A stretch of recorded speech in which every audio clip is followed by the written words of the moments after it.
بسم اللہ الرحمن الرحیم، اللہم صلی علی محمد وعلی آل محمد۔ ویلکم ٹو دی شو۔ صاحبوں، ایسا لگتا ہے کہ اسٹیبلشمنٹ نے نون لیگ کے ساتھ اپنے آپ کو مدغم کر لیا ہے۔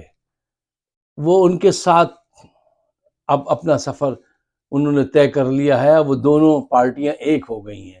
میں اسٹیبلشمنٹ کو پارٹی اس لیے کہہ رہا ہوں کہ میں انہیں پارٹی سمجھتا ہوں، میں انہیں ایک سیاسی پارٹی سمجھتا ہوں۔ کیوں؟ سیاسی پارٹی کون ہوتی ہے؟ جو سیاست میں حصہ لے۔ ان کا ریکارڈ اٹھا کے دیکھ لیجئے، 70 سال سے یہ اس میں حصہ لے رہے ہیں اور بہت بھرپور انداز سے حصہ لے رہے ہیں۔ اس لیے مجھے لگتا ہے کہ دونوں میں اشتراک ہو گیا ہے اور دونوں جماعتیں جو ہیں وہ ایک ہو گئی ہیں۔ ثبوت یہ ہے کہ آپ یہ دیکھیے کہ میاں صاحب کی آمد ہے اور استقبال کی تیاریوں میں پوری حکومتی مشینری جرنیلوں کے کہنے پر ان کے سامنے بچھی ہوئی ہے۔ اچھا، یہ ذرا دیکھیے کہ لوگوں کو رشوت دینے کا، ان کو اپنی طرف بلانے کا جو پہلے طریقہ کار تھا وہ یہ تھا کہ قیمہ بھرا پراٹھا، بریانی اور کچھ کھانے کے دوسرے لوازمات، اس کے ساتھ ساتھ پھر شروع ہوا لیپ ٹاپ دیا، بات پھر ہونڈا 125 تک پہنچ گئی۔ اسٹیج سے باقاعدہ اناؤنسمنٹ کر رہے ہیں کہ جو اتنے لوگ لائے گا اس کو 125 ملے گا، جو اتنے لائے گا اس کو یہ ملے گا۔ اب اس سے بھی بات بہت آگے بڑھ گئی ہے، اور اب ایک صاحب نے کہا ہے، ان کا نام اسد ہے غالباً، انہوں نے کہا ہے کہ جو لوگ نواز شریف کے استقبال کے لیے جائیں گے وہ سیدھے جنت میں جائیں گے۔ اب جنت بھی بانٹ رہے ہیں مسلمان کو، آپ جنت بانٹیں تو بہت جلدی پھر وہ اپنا سودا کرتا ہے۔ دیکھیے، کیونکہ ہمارے نزدیک سب سے بڑی اہمیت اسی کے لیے ہے، تو وہ ظاہر بات ہے آپ ہمیں بیچ سکتے ہیں، اس کے ہم متمنی ہیں۔ ان صاحب نے ایک دفعہ کہا، کل وہ ٹی وی پہ میں نے ایک پروگرام میں ان کی ویڈیو دیکھی، وہ کہہ رہے تھے کہ جن دنوں نواز شریف پریشان تھے اور بہت سارے لوگ آ کے بیٹھے ہوئے تھے اور میٹنگ ہو رہی تھی، تو انہوں نے کہا نواز شریف سے کہ اللہ تعالیٰ نے فرشتوں کو حکم دے دیا ہے کہ جو لوگ اس میٹنگ میں موجود ہیں ان سے حساب کتاب نہیں ہوگا، وہ سیدھے جنت میں جائیں گے۔ اور اب جو لوگ لاہور سے نہیں دور دراز سے بھی جو آئیں گے نواز شریف کے استقبال کے لیے، وہ سیدھے جنت میں جائیں گے۔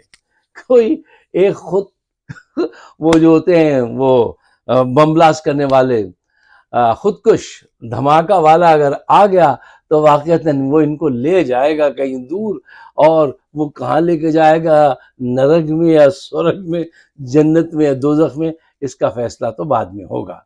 اچھا دیکھیے، یہاں پر ذرا تھوڑا سا سیریس ہو کے سوچئے، ابھی تک تو ان کے کردار میں خرابی تھی، رشوت یہ لوگ لیتے ہیں، ہر گندے کام میں یہ ہیں، عوام کو یہ ورغلاتے ہیں، ٹھیک ہے۔ اب آپ یہ دیکھیے ان کا دماغ بھی خراب ہو گیا ہے، اب یہ جنت بانٹ رہے ہیں۔ وہ ایک پوسٹنگ تھی بڑی انٹرسٹنگ کہ ایک صاحب، پیر صاحب بیٹھے ہوئے تھے دبئی میں، تو ان کے ایک صاحب نوجوان وہاں پہنچا، تو پیر صاحب نے اس سے کہا جلال کے عالم میں کہ پیر کو کچھ نذرانہ دے تو پیر تجھے جنت دے گا۔ تو اس نے کہا حضرت یہ برج خلیفہ آپ نذرانے میں قبول کیجئے۔ تو پیر کھٹ کے کہنے ہیں برج خلیفہ، ناراض ہو گیا پیر، کہنے لگے یہ تیرے باپ کا ہے برج خلیفہ جو تو نے مجھے نذرانے میں دیا ہے؟ تو وہ نوجوان بولا تو جنت تمہارے باپ کی ہے جو تم بانٹ رہے ہو ہیں؟ تو یہ کھیل تماشا جو ہے اس قسم کا، یعنی اب مذہب کو بیچ میں لا کے وہ بھی بیچ رہے ہیں، مذہب بھی بیچ رہے ہیں کہ تم جنت میں جاؤ گے۔ آپ کو یاد ہوگا ایک دفعہ رانا ثناء اللہ صاحب نے فرمایا تھا کہ نواز شریف کے استقبال کو جانا حج پہ جانے سے زیادہ ضروری ہے اور ثواب کا کام ہے۔ اب جن کے دماغ یہ ہوں، مجھے بتائیے کہ یہ ملک کے رہنما ہوں گے؟ وہ ایک محترمہ ہیں گیلانی، کیا نام ہے ان کا، انہوں نے فرمایا تھا مجھے تو لگتا ہے کہ نواز شریف ولی اللہ ہے۔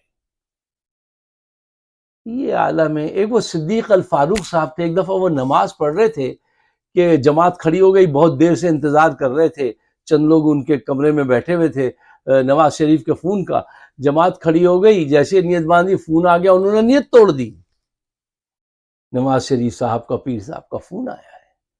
یار دیکھیں 2024 میں دنیا کہاں نکل گئی، ہندوستان چاند پہ چڑھ دوڑا، بنگلہ دیش کے ریزرو 42 بلین سے زیادہ ہو گئے، وہ کہیں نکل گیا، افغانستان کی کرنسی مضبوط ہو گئی، ہم ہر مقام پہ ذلیل و رسوا ہیں۔ قیادت جب تک ان لوگوں کے ہاتھ میں رہے گی یہی کچھ رہے گا۔ اب آپ یہ دیکھیے کہ ایک ایسا فرد جو غربت کے خلاف اور کرپشن کے خلاف کام کرتا ہے، جو کرپٹ نہیں ہے، وہ جیل میں بند ہے، جو کرپشن میں بالکل انوالو ہے، جس کو سزا ہو گئی تھی، وہ واپس آ رہا ہے تو سب مل کر اس کا ایسے استقبال کر رہے ہیں کہ ذل سبحانی ذل الہی تشریف لانا چاہتے ہیں۔ یار کوئی دماغ ہے سنگ مقید اور سگ آزاد؟ مجھے بتائیے کیا مستقبل ہوگا، کیا مستقبل ہے؟ صرف یہ انشاءاللہ ماشاءاللہ کہہ کے مت بات کو آگے بڑھائیے گا۔ یہ لوگ جب بالکل ہی تباہ ہونے لگتے ہیں تو کہنے لگتے ہیں جی انشاءاللہ اچھا ہونے والا ہے۔ ارے کیا اچھا ہونے والا ہے؟ کیوں جھوٹ بولتے ہیں؟ اور پھر اللہ کیا اس کو نام آگے لگا دیتے ہیں انشاءاللہ۔ انشاءاللہ اس وقت کہیے اللہ تعالیٰ کا نام عزت لیجئے جب آپ بھرپور محنت کریں، ایمانداری کے ساتھ آپ کریں بے ایمانیاں، چوریاں، چکاریاں، اور اس کے بعد کہہ دیں انشاءاللہ مستقبل بڑا اچھا ہے۔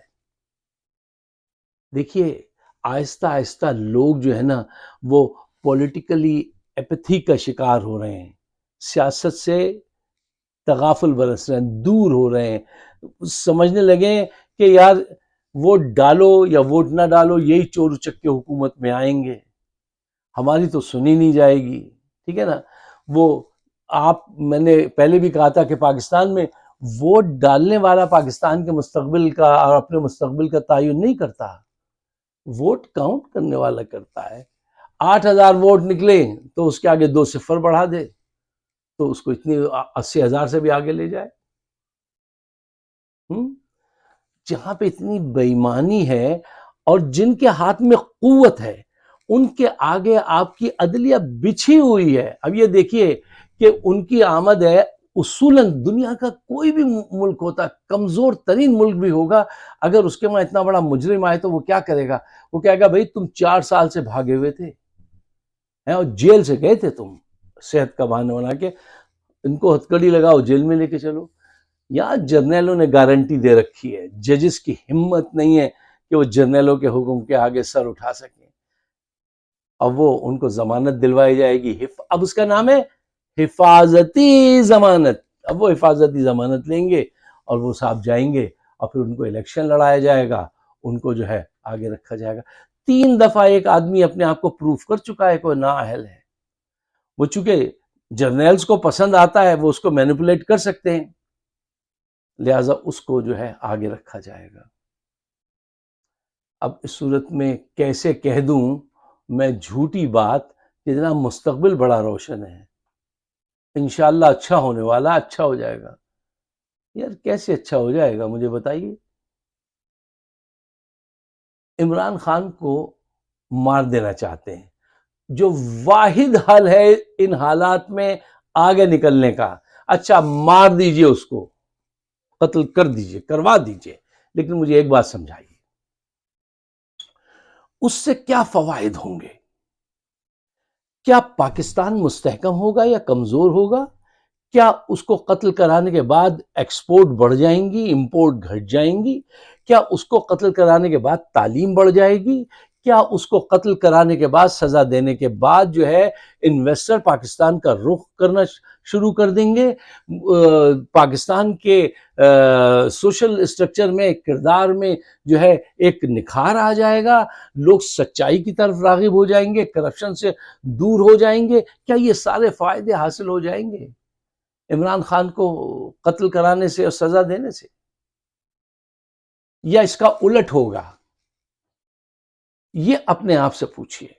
میری بات اگر آپ کی سمجھ میں آتی ہے، دیکھیے مجھ سے والد صاحب نے ایک بات مجھے بچپن میں سمجھائی تھی کہ بیٹا ہمارا کردار پاکستان میں ڈاکٹر کا نہیں ہے کہ ہم آئے ہم نے پرسکرپشن دی اور چلے گئے.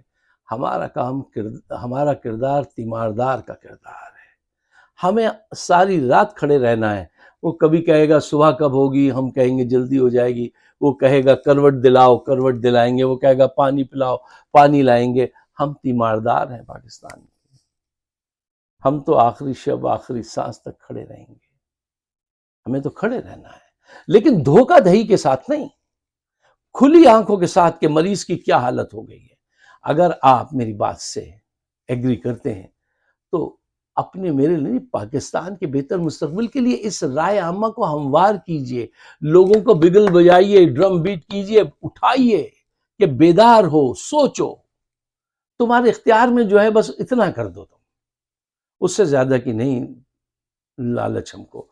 بس جتنا ہے تمہارے اختیار میں اتنا کر دو. میرے اختیار میں یہ ہے، میں اپنے خیالات آپ کے سامنے پیش کرتا ہوں. اس کو آگے بڑھانا آپ کا کام ہے. ہمارا چینل ہے فائق صدیقی شو یوٹیوب پر، اس کو سبسکرائب کیجئے تو بڑی عنایت ہوگی. پچھلی مرتبہ میں نام لینا بھول گیا تھا تو کچھ ساتھیوں نے مجھے نوٹ بھیجا کہ صاحب آپ اپنے شو کا نام بھول گئے. تو مجھے ایک وہ جوک یاد آ گیا کہ وہ لکھا ہوا تھا، میں نے پڑھا کہ ایک بڑے صاحب جو تھے، ان کی عمر بھی 90 کے قریب تھی. وہ اپنی بیوی کو بار بار honey, my dear, dear honey کہہ کہہ کے بلا رہے تھے.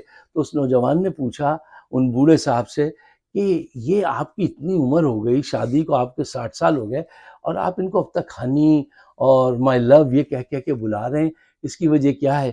تو بڑے صاحب بولے خاموش، 3 مہینے سے میں اس کا نام بھول گیا ہوں، اور یہ جرت نہیں ہے کہ اس سے پوچھ سکوں کہ تمہارا نام کیا ہے، اس لیے یہ الفاظ کہہ رہا ہوں.